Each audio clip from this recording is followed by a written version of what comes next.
La enseñanza del día de hoy es una pregunta y es la pregunta de cómo defendernos. Hoy vamos a separarnos un poco de la línea que hemos tomado las semanas anteriores respecto a una examinación muy profunda de nuestro corazón, de cómo vamos a reaccionar a la palabra, de cómo vamos a examinarnos, de cómo vamos a cumplir la voluntad de Dios. Y hoy nos vamos a examinar en un asunto frente, no ante Dios esta vez, sino ante las demás personas, frente a las personas con las cuales convivimos, con las cuales trabajamos, con las cuales nos vemos todos los días, una vez por semana o esporádicamente. Para responder a esa pregunta vamos a partir, como en otras ocasiones, de una premisa fundamental. Para eso vamos a ir al libro de Juan, capítulo 15, versículo 18. Y vamos a referirnos brevemente a la advertencia que el Señor hace en ese capítulo.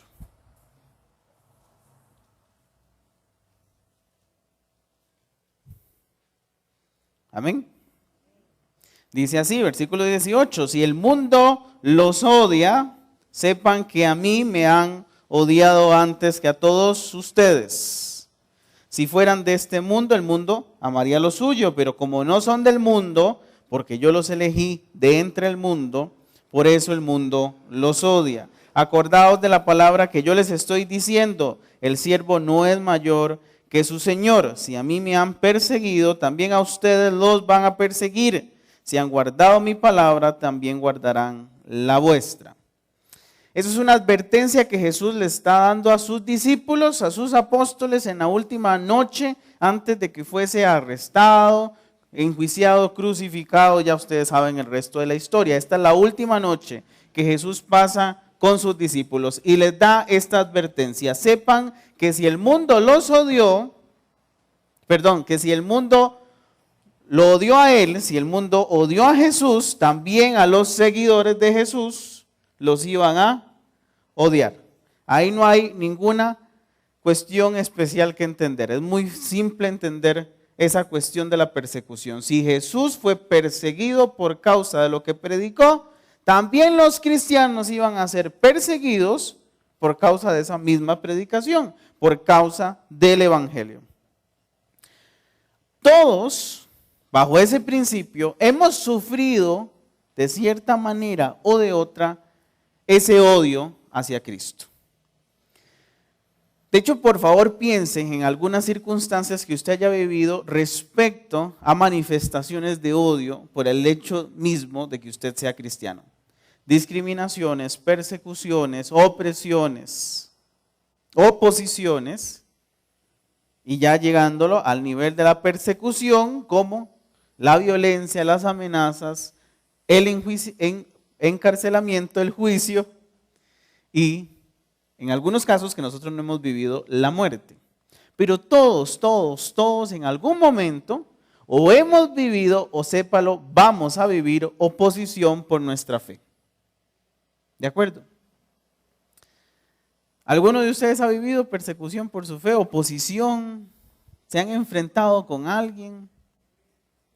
Y hay distintas maneras de vivir esa oposición. Hablemos de la oposición porque aquí en Costa Rica casi no tenemos persecución en contra del evangelio. La persecución ya implica la amenaza, la violencia, la muerte. Aquí lo que vivimos en Costa Rica más que todo es oposición al cristianismo. Piensen en esas oposiciones al cristianismo y a veces nosotros no nos damos cuenta de que estamos viviendo una oposición por ser cristianos. Porque recordemos lo que dice Efesios, nuestra lucha no es contra carne ni sangre, sino contra huestes en las regiones celestes, es decir, contra fuerzas espirituales.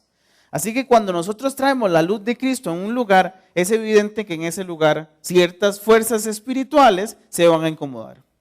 Y van a hacer de ahí cierta oposición. Y a veces uno no dice, pero yo no sé por qué a esa persona se le metió el agua. Esa persona no era conmigo así. Ya estábamos identificando cómo es que pueden surgir las oposiciones, y no es que ya hemos vivido oposiciones vivas y manifiestas en contra de los cristianos. Alguien que ya le declaró a usted la guerra por el mismo hecho de ser cristiano. en el trabajo, en la familia, en la comunidad. Compañeros de trabajo incómodos, vecinos incómodos, familiares incómodos. La oposición es parte de nuestra vida cristiana. Ya Jesús nos lo dijo en Juan capítulo 15. Ya el Señor nos lo advirtió. Si Él vivió oposición y persecución, si su evangelio lo llevó a la muerte de cruz, ¿por qué con nosotros iba a ser distinto? Ahora, nosotros no podemos mortificarnos a nosotros mismos por la oposición y la persecución que podríamos vivir. Es parte de nuestra vida cristiana. Y si es parte de nuestra vida cristiana, Cristo ya tiene el control de eso. Amén. Voy a creer firmemente en eso. Si Él ya tuvo la victoria con la resurrección, Él me va a dar a mí la victoria también. No tengo que mortificarme ni preocuparme por esa oposición ni por esa persecución. De hecho, el pasaje que hoy vamos a estudiar del libro de Hechos son 3 consejos que el Señor nos da para enfrentar esa oposición, esa persecución. Son 3 consejos que el Señor nos da para defendernos frente a las personas o las fuerzas espirituales que se oponen a nosotros. ¿Los que quieren estudiarlo? Entonces vayamos a la palabra del Señor en el libro de Hechos, capítulo 23, versículo 1. Nos vamos a poner en contexto. La semana pasada vimos que Pablo viajó a Jerusalén. En Jerusalén lo arrestan. Y él, ante la multitud que lo arresta, se da un primer discurso de defensa, el cual iba muy bien hasta que mencionó la palabra gentiles. El Señor me mandó a predicar a los gentiles y ahí ya la gente se hace una revuelta por discriminar, por creerse mejor o excluirse de los gentiles, que incluso aprendimos cómo le decían los judíos a los gentiles. ¿Se acuerdan de esa palabra? ¿Cómo le decían los gentiles a los judíos a los gentiles? Perros, muy bien. Les decían los perros. Ellos no querían relacionarse con los perros, pero el Señor sí se relacionó con los perros e incluso nos regaló la salvación. Ahora, cuando se hace esa revuelta entre la multitud, entonces Pablo es llevado ya formalmente ante el Sanedrín. Y este es el discurso que hoy vamos a analizar en el día de hoy, es el discurso que utiliza Pablo para defenderse ante el Sanedrín. ¿Recuerdan qué era el Sanedrín? O si no, lo repasamos rápidamente. El Sanedrín era la asamblea legislativa del pueblo de Israel. Se componía de 72 representantes, 12 por cada tribu de Israel. ¿Ok? Y en el Sanedrín habían 2 partidos políticos, los fariseos y los saduceos, los cuales tenían posturas completamente distintas y contradictorias. Ahora, recordemos que el Sanedrín no solo funcionaba como asamblea legislativa, es decir, dictando las leyes, también se servía como consejo religioso, porque las leyes de los judíos siempre han tenido ese contenido religioso, entonces también tenían que ser maestros de la ley, del Antiguo Testamento, tenían que ser expertos en el Antiguo Testamento, y también funcionaba como tribunal. ¿Ok? Ellos mismos creaban las leyes, ellos mismos juzgaban a los ciudadanos conforme a esas leyes. Entonces, Pablo es ante la acusación de la comunidad de los judíos contra Pablo, Pablo es llevado formalmente al Sanedrín para que se defienda. Ese es el contexto en el que estamos. Vamos a analizar el discurso que él da ante el Sanedrín. Versículo 1. Entonces Pablo, mirando fijamente al concilio, que es el Sanedrín, es lo mismo, dijo: hermanos, yo con toda buena conciencia he vivido delante de Dios hasta el día de hoy. El sumo sacerdote Ananías ordenó entonces a los que estaban junto a él que lo golpearan en la boca. Entonces Pablo le dijo: Dios te golpeará a ti, pared blanqueada. estás tú sentado para juzgarme conforme a la ley y quebrantando la ley me mandas a golpear. Los que estaban presentes dijeron, al sumo sacerdote de Dios insultas. Pablo dijo, no sabía, hermanos, que era el sumo sacerdote, pues escrito está, no maldecirás al príncipe de tu pueblo. Entonces Pablo, notando que parte eran saduceo y las otros fariseos, los dos partidos políticos, alzó la voz en el concilio diciendo, hermanos, yo soy fariseo. O sea, tomó postura política de un solo. Hijo de fariseo, acerca de la esperanza y de la resurrección de los muertos se me juzga. Como dijo esto, se produjo discusión entre los fariseos y los saduceos, dos partidos políticos que nunca se iban a entender entre ellos. Y la asamblea se dividió. ¿No les suena a usted un poquito familiar a lo que vivimos hace 3 años y lo que vamos a vivir dentro de un año? Porque los saduceos dicen que no hay resurrección, ni ángel, ni espíritu, pero los fariseos afirman que sí existen. Entonces hubo gran vocerío y levantándose los escribas de parte de los fariseos discutían diciendo, ningún mal hallamos en este hombre, que si un espíritu le ha hablado a un ángel no resistamos a Dios. Como la discusión era cada vez más fuerte, el comandante, temiendo que Pablo fuera despedazado por ellos, ojo, por el Sanedrín, por la asamblea que le tocaba juzgarlo, temiendo que el Sanedrín lo despedazara. O sea, estaban ya vueltos locos, lunáticos. Mandó a que lo bajaran los soldados, lo arrebataran del medio de entre ellos y lo llevaran a una fortaleza. O sea, los soldados tuvieron que proteger a Pablo de los mismos jueces. Oiga usted.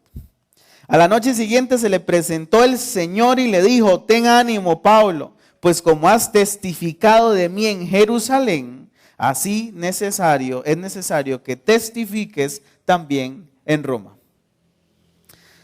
Pablo estaba viviendo en ese momento oposición y persecución. Pero lo que el Espíritu Santo lo inspira a hacer es también lo que el Espíritu Santo nos va a inspirar a hacer a nosotros cuando estemos frente a contextos de oposición y persecución. Entonces, la pregunta que nos hicimos al principio, ¿cuál era? ¿Cómo defendernos? Bueno, número 1. Viva con buena conciencia y pórtese bien. El primer consejo que nos da la palabra del Señor es un consejo preventivo. No es un consejo reactivo a la oposición o la persecución. La palabra de Dios nos manda a ser preventivos, a ser precautorios, a tener precaución. Esa frase que utiliza Pablo al puro principio, hermanos, yo con toda buena conciencia he vivido delante de Dios hasta el día de hoy, es una declaración de parte del apóstol Pablo de que él se estaba portando bien. Razón por la cual no existía motivo alguno para llevarlo ante el Sanedrín, para llevarlo a que lo juzgaran. Si él se estaba portando bien, no había falta que señalarle. ¿No es eso todo una defensa jurídica? Si yo me estoy portando bien, hermanos, no hay razón de que ustedes aquí me estén juzgando. De hecho, la palabra en el versículo 23, ¿alguien tiene Reina Valera 1960? Porque la mía es 1995. ¿Alguien me puede leer el versículo 1 o la frase exactamente de Pablo? Dígamelo. Capítulo 23, versículo 1.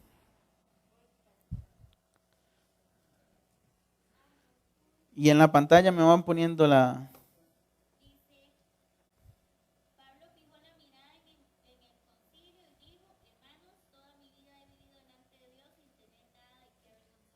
De acuerdo, es la misma que 1995. He vivido.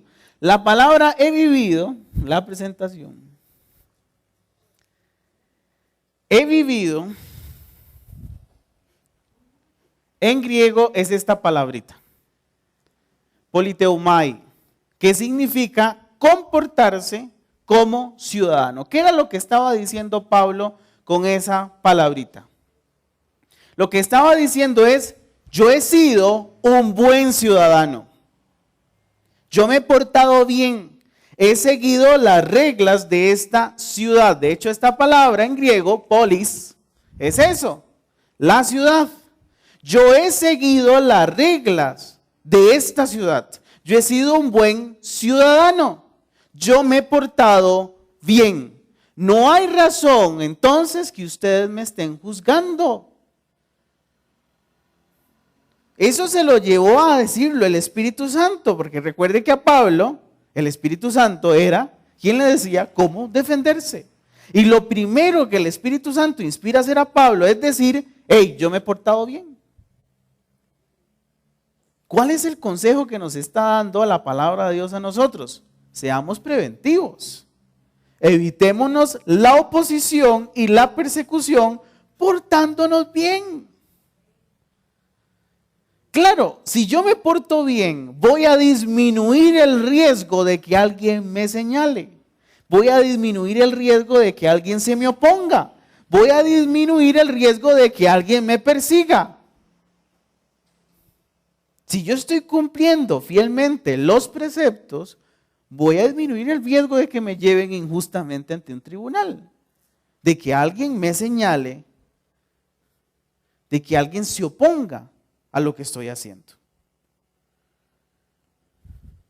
¿Aló? ¿Por qué el silencio? De hecho, el principio parece obvio, ¿no? Pero aquí lo que nos está diciendo el Señor es, seamos preventivos. Prevenga antes de que lo acusen. Si el semáforo está en rojo, no lo cruce. O si no van a decir, ay, ay, ay. El hermanito Pedro pasó por ahí en el semáforo en rojo. Y además van a decir, ¿y no era que ese era cristiano? Entonces esa oposición, esa persecución, ojo, no es porque usted sea cristiano. Es porque estando bajo ese contexto de cristiandad, hicimos algo que no debimos haber hecho. Y eso es muy distinto, ¿no? Entonces ahí no es oposición en realidad, no es persecución.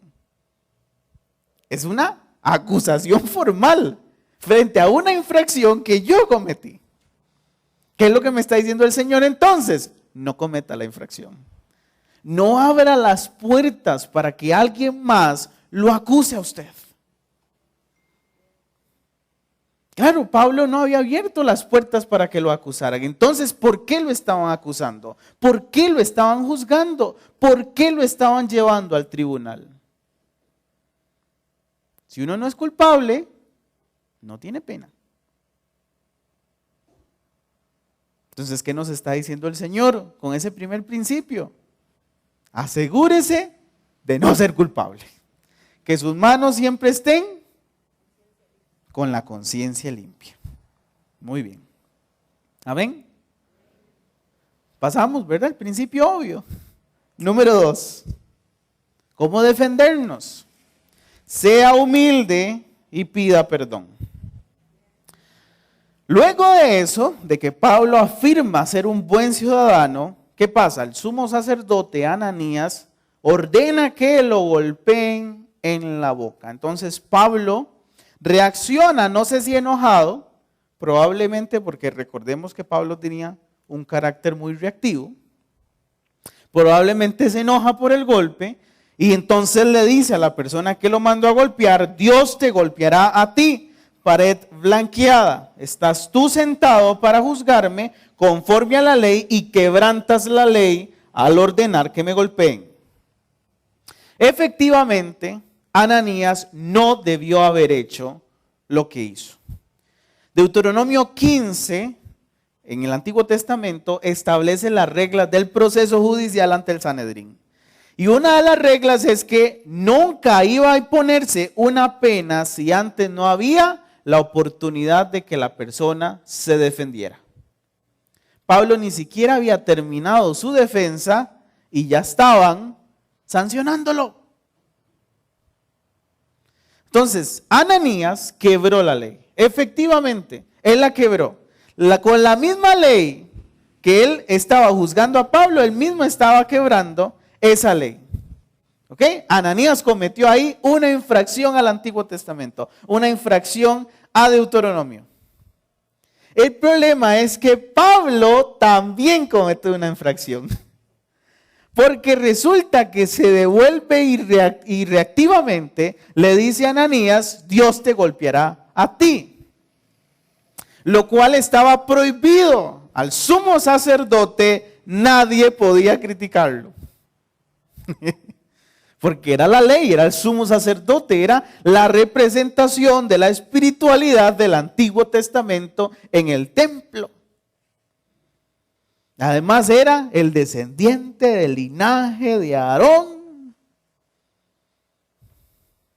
O sea, había una investidura sobre Ananías que todo judío debía respetar. De hecho, si se acuerdan, esa investidura mantuvo vivo a Aarón por mucho tiempo. Y cuando él se la quita, ¿qué pasa? Inmediatamente cae muerto. O sea, la investidura que tenía el sumo sacerdote era de respetar. Punto. Y Pablo, por su reacción, también infringe esa ley del Antiguo Testamento. Entonces tenemos dos infractores a la ley. ¿Ok? Tenemos a Ananías por un lado y a Pablo por el otro. ¿Qué es lo que pasa? ¿Cuál es la diferencia entre Ananías y Pablo? ¿Por qué nosotros los cristianos vamos a seguir el ejemplo de Pablo y no el de Ananías? Porque cuando la gente le dice a Pablo de que ese era el sumo sacerdote y que al sumo sacerdote no se le podía criticar, ¿qué dice Pablo? Perdóneme, yo no sabía que era el sumo sacerdote. ¿Ananías pidió perdón? No. ¿Quién pidió perdón? Pablo. Los dos infringieron la norma, pero uno pidió perdón. Y ese fue el apóstol Pablo. ¿Qué pasa si Pablo no hubiera pedido perdón? La bronca se le viene encima. Aunque los hechos por los cuales lo estaban juzgando no fueran ciertos, el problema de haber enfrentado al sumo sacerdote hubiera hecho que el Sanedrín lo condenara. Pero él pidió perdón. Reconoció, yo no sabía que era el sumo sacerdote y ahí anda vestido de particular. Probablemente eso era, porque además la vestimenta del sumo sacerdote era muy llamativa. Entonces probablemente Ananías no la llevaba puesta ese día. No estaban sus funciones rituales. Entonces fue con jeans, por decirlo así. Fue con cualquier túnica que tenía en la casa. Pero la gente sí lo reconocía y decía, ese es el sumo sacerdote, tengo que obedecerlo, tengo que golpear a Pablo. El problema es que Pablo no lo reconoce. Además, Pablo, recordemos, tenía 30 años de estar fuera de Israel. El Ananías que él había conocido 30 años antes, porque recordemos que Pablo había sido miembro del Sanedrín. Había sido diputado por la tribu de Benjamín en el Sanedrín. Entonces el Ananías muchacho que Pablo recordaba no es el mismo señor que se estaba enfrentando 30 años después. No lo reconoce. Pero pide perdón. Reconoce que cometió un error, que no lo reconoció y que lo enfrentó, como si fuera cualquier otro diputado. Por eso el Sanedrín no se viene en contra de Pablo.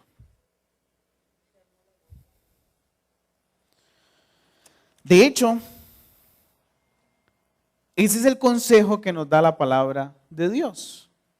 La misma actitud que toma Pablo frente a su error es el mismo consejo que nos da la palabra del Señor a nosotros. Vayamos a Mateo capítulo 6.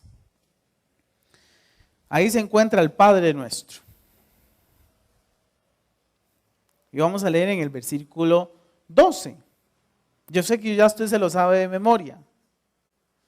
Y la frase que vamos a leer probablemente ya usted se la sepa de memoria.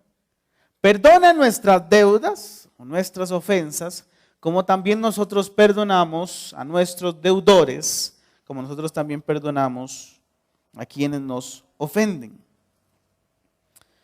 Ese es el consejo de la palabra de Dios. Yo también tengo que perdonar, ¿ok? Pero también tengo que pedir perdón cuando me equivoco. Y eso fue lo que hizo Pablo en el Sanedrín. Pidió perdón por su error. Su actitud es una actitud cristiana. Reconocer el error y pedir perdón por el error. Cuando yo reconozco mis errores y pido perdón por mis errores, ¿se acuerdan Proverbios? Aplaco la ira de mis enemigos. ¿Se acuerdan eso? Imagínense el sumo sacerdote escandalizado por la respuesta de Pablo. Pero Pablo pide perdón, entonces dice, se la voy a dejar pasar. Cometí un error, está bien. Cualquiera me puede confundir en estas fachas. Entonces, lo perdonan. No lo juzgan por eso. Esa es la misma actitud que nosotros tenemos que tomar como cristianos. Reconocer nuestros errores y pedir perdón por ellos. Y ojo, esto cuesta un montón porque estamos aferrados a nuestro propio orgullo. Hay una frase que se dice mucho, hay que ser coherente hasta en los errores. No. Suave un toque. Si cometimos un error, demos marcha atrás. Pidamos perdón y rectifiquemos. Eso es lo que nos manda la Biblia a nosotros. No ser coherente en el error, no mantener el error, no ser orgulloso en ese error. Puedo pedir perdón. Me equivoqué. Imagínense, por ejemplo, ok, usted es cristiano, voy a poner este ejemplo. Usted es cristiano y su vecino lo tiene a usted al monte por ser cristiano. Y en una tarde usted va sacando el carro y le pega el carro del vecino. ¿Cuál va a ser su reacción? Y recuerde que ya tienen el problemita, que ya no viven como muy en paz, que ya tienen ciertos roces por lo que usted es. ¿Cuál va a ser nuestra reacción? Salir de ahí, pero ¿usted por qué puso el carro ahí? Usted no tenía que poner el carro ahí, esa no era su línea, que esto y que lo otro, que usted me está a mí obstaculizando mi salida. O va a decir, perdón vecino, le pegué el carro. Qué pena. Yo se lo reparo. Le reparo el arreglito, porque fue mi culpa, lo reconozco. ¿Qué pasa si usted y yo tomamos esa actitud? ¿Qué va a hacer el vecino? Va a aplacar su ira, va a aplacar su reacción, va a decir, mira, es honesto al final el cristiano, es un buen cristiano entonces. Está dando testimonio, exactamente. Exactamente. Ser reactivos a nosotros no nos conviene, y mucho menos si cometemos un error. Si cometemos el error, lo más fácil, lo más sencillo, lo que nos va a solucionar el problema de un solo es pedir perdón. Y eso implica humildad. Humildad, yo no tengo que morir en mi error. De hecho, Proverbios también dice que los necios mueran en su propia necedad. Yo no quiero que a mí me apliquen ese versículo. Yo no quiero que me digan necio y que murió su necedad. No, yo quiero que me digan, mira qué muchacho más prudente. Pidió perdón por su error. En el trabajo, en los errores que cometemos en el trabajo, nosotros no estamos exentos de ello. Podemos cometer uno y otro error. Pero si reconozco que cometí el error, si digo, jefe, perdón, ese día estaba distraído, ese día no leí bien, perdón, asumo la responsabilidad que tengo que asumir. De hecho, cuando nosotros tomamos esa actitud, la gente cambia nuestra reacción hacia nosotros. No van a ser tan punitivos ni tan señaladores. No van a decir, bueno, reconoció el error, vamos a ayudar. Pero asuma las responsabilidades que tenga que asumir. Reconozcamos los errores que debamos reconocer. De hecho, ese versículo, perdónanos nuestras deudas, nuestras ofensas, como también nosotros perdonamos a nuestros deudores. En latín, la palabra que se utiliza para perdón es dimitir. Dimitir nobis debita nos. Bueno, dimitir. ¿Alguien ha escuchado la palabra dimitir acá? En español, usándolo en contexto español. No. Que el presidente de la República ha dimitido esta tarde. ¿No han escuchado eso? Ajá. Y cuando se refiere a un cargo, significa renunciar al cargo. Dimitir en español, dimitir en latín es perdonar. Pero en español significa renunciar. Cuando yo perdono, estoy renunciando a un derecho.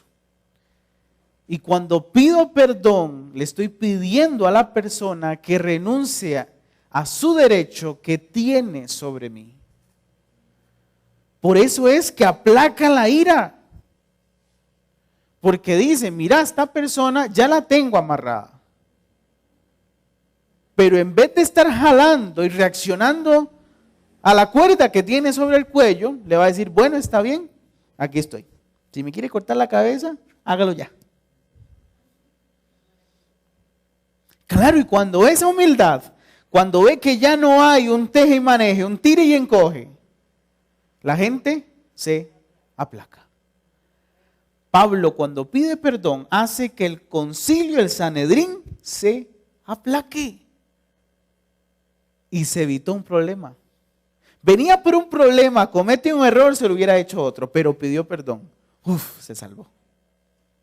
Es lo mismo que el consejo de la palabra de Dios nos está dando hoy. Evitemos los problemas que podamos evitar si está en nuestras manos el pedir perdón. Amén. ¿Y cómo defendernos? Número 3. Sea astuto. Después de que ya perdonan a Pablo por lo que dijo y la forma en cómo reaccionó, él nota la diferencia que hay en el Sanedrín. Además, él ya la conocía, él era fariseo, había crecido en una familia de fariseos, había sido miembro del Sanedrín. De hecho, uno de sus miembros históricamente más jóvenes. Y cuando él ve sentado, cuando pone atención cómo están sentados, mira, aquí están los fariseos, aquí están los saduceos. Están de frente. ¿Qué pasa si yo soy astuto? Ojo, eso no fue reacción natural de Pablo, fue el Espíritu Santo, diciéndole a Pablo, Pablo, ¿por qué no nota cómo están sentados? ¿Qué pasa si usted lanza una bombita de tiempo aquí en medio de ellos? Fariseos, saduceos, partidos políticos con doctrinas totalmente distintas. Los fariseos, por ejemplo, creían en la resurrección, creían que los muertos podían ser levantados otra vez a la vida. Creían en los ángeles, creían en los demonios, creían en la inspiración de todo el Antiguo Testamento, incluyendo la ley, la historia y los profetas. Y además los fariseos creían que el poder de Dios emanaba de una vida de comunión con la ley, es decir, de cumplir a rajatabla esa ley. Esos eran los fariseos, por eso eran tan estrictos. Por eso Pablo tenía una mente un poquito cuadrada, porque él era fariseo. Los saduceos, por otra parte, no creían en ángeles, no creían en demonios, no creían en la resurrección. De hecho, fue el motivo por el cual mandaron arrestar a Jesús, por la resurrección de Lázaro. De los saduceos, ¿qué pasó con la resurrección de Lázaro? Los saduceos dijeron, si la gente se da cuenta que ese Señor resucitó, se nos cae todo el negocio. Ya nadie vota por nosotros. Por eso mandan a arrestar a Jesús, que eventualmente hace que termine en la cruz. No creían en la resurrección y por ende no podían permitir que el resto del Antiguo Testamento, como los profetas, se considerara inspirado por Dios. ¿Por qué? ¿Qué hay en los profetas? ¿Qué hay en la historia y en los profetas? Hay dos historias sobre resurrecciones. Las resurrecciones de Elías y de Eliseo. Entonces, si ellos aceptaban que la historia y los profetas eran inspirados por Dios, también debían aceptar la resurrección de entre los muertos. Por eso el evangelio fue más fácil entre los fariseos que entre los saduceos, porque ya los fariseos creían que Jesús pudo haber resucitado, pero los saduceos estaban cerrados que no. Y además, los saduceos decían que el poder de Dios emanaba del poder político. Entonces eran unos lamebotas con los romanos. Le hacían la más aguada a todos los romanos. Al gobernador, a los soldados, a los centuriones, a medio mundo. ¿Vemos las diferencias? Abismales entre ellos. Están sentados al frente, yo me imagino a Pablo en el medio, notan que están sentados ahí de frente y dicen, ya sé por dónde irme. Ni siquiera me tengo que defender, tengo que confundirlos. Y ahí es donde Pablo lanza la palabra, versículo 9. Perdón, no. Versículo 6. Alzó la voz en el concilio diciendo, hermanos, yo soy fariseo, yo soy de este partido, hijo de un miembro de este partido. Se me está juzgando acerca de la esperanza y de la resurrección de los muertos. ¿Qué fue lo que hizo Pablo? Encontrar el punto débil del Sanedrín. Una doctrina en la cual el Sanedrín no se pusiera de acuerdo. Y si él hacía eso, el Sanedrín iba a durar horas y horas y horas discutiendo y nunca iban a tratar el problema por el cual Pablo fue llevado al Sanedrín. La hizo toda, ¿cierto o no? ¿Se la jugó o no? ¿Y qué pasa? No solo hay gran vocerío, no solo hay una gran discusión, sino que los soldados tuvieron que rescatar a Pablo de esa discusión por miedo a que el Sanedrín lo despedazara. Eso quiere decir que habían miembros del Sanedrín que estaban tirando a la fuerza a Pablo, que habían fariseos y saduceos jalando de un lado para otro a Pablo. Ojo la fuerza con la cual estaban jalando a Pablo para que el soldado tuviera miedo de que lo despedazaran, de que le arrancaran un brazo. Vea el nivel de discusión al cual llegó el Sanedrín por el mismo hecho de que Pablo fuera astuto. Ahora, esa astucia no proviene de Pablo. Esa astucia proviene del Señor. Vayamos un momentito a Mateo capítulo 10, versículo 16.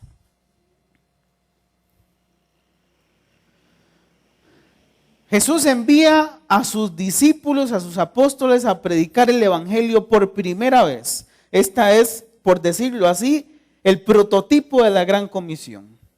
Y les dice, yo los envío como ovejas en medio de lobos. Es decir, como ovejitas que van a ir al matadero. Que se tienen que enfrentar a fuerzas de oposición, a fuerzas de cacería, probablemente un poco más fuertes que ustedes. Por ende, sean prudentes como serpientes y sencillos como palomas. Pablo fue sencillo como paloma cuando pidió perdón. Se doblegó pacíficamente como la palomita. Pero cuando el Espíritu Santo le dijo que fuera astuto, entonces fue prudente como serpiente. Esa prudencia como serpiente no proviene de nosotros, proviene del Señor. Fue el Señor que nos da esa habilidad cuando la requerimos. Es el Señor el que nos da a nosotros la habilidad de ser prudentes y astutos. Es el Espíritu Santo el que nos habla al oído sobre cómo enfrentar astutamente, con sabiduría, con discernimiento, los problemas que tenemos al frente. De hecho, el discernimiento y la sabiduría son dones del Espíritu Santo, que en el momento que los requeriremos, los tendremos. Es una promesa que nos da la palabra en 1 Corintios capítulo 14. Si ocupamos en ese momento un don espiritual, el Espíritu Santo vendrá en nuestra ayuda y nos va a dar la sabiduría, la astucia y el discernimiento para solucionar nuestros problemas y para enfrentar a nuestros perseguidores. No en vano la palabra del Señor promete en Job capítulo 17, versículo 4, que Dios confundirá la mente de nuestros enemigos. ¿Por qué la va a confundir? Porque nos dará la astucia para responder a sus problemas. De hecho, Pablo no fue juzgado ese día. De hecho, Pablo no fue juzgado en Jerusalén. Porque el Sanedrín nunca se puso de acuerdo con el bendito problema que les expuso Pablo. Pablo fue tan astuto que se libró de las manos, de las garras de esos lobos en el Sanedrín. Y tanta fue la astucia que le dio el Espíritu Santo a Pablo que en el versículo 11, Lucas nos comenta que el Señor se le presenta a Pablo esa misma noche. Tras de que le da la astucia y el discernimiento para defenderse, el Señor llega en la noche y le dice a Pablo: ten ánimo, pues como has testificado de mí en Jerusalén, así es necesario que testifiques también en Roma. O sea, tras de que le da las herramientas para defenderse, le dice después: muy bien, Pablo, se defendió muy bien. Ese es el Espíritu Santo para nosotros. Un compañero fiel, un compañero determinado, un compañero que no nos abandona, que nos da las herramientas, que nos da la sabiduría, el discernimiento, la astucia para defendernos. Y también cuando obtenemos la victoria, Él viene como nuestro compañero y nos dice: bien hecho, tenga ánimo. Y esa es la promesa del Señor para nosotros en esta noche. Tenga ánimo. Tenga ánimo. No sé cuál es su problema en esta noche. No sé qué circunstancia está enfrentando. No sé con quién se está oponiendo su vida por el mismo hecho de ser cristiano. No sé con cuáles fuerzas espirituales ha estado luchando, pero tenga ánimo. El Señor vendrá en su ayuda. El Señor les va a dar las herramientas para vencer esa oposición. Tenga ánimo. Amén. Señor, te damos gracias, porque tu palabra nos anima, Señor, a seguir adelante, incluso en medio de la oposición y la persecución.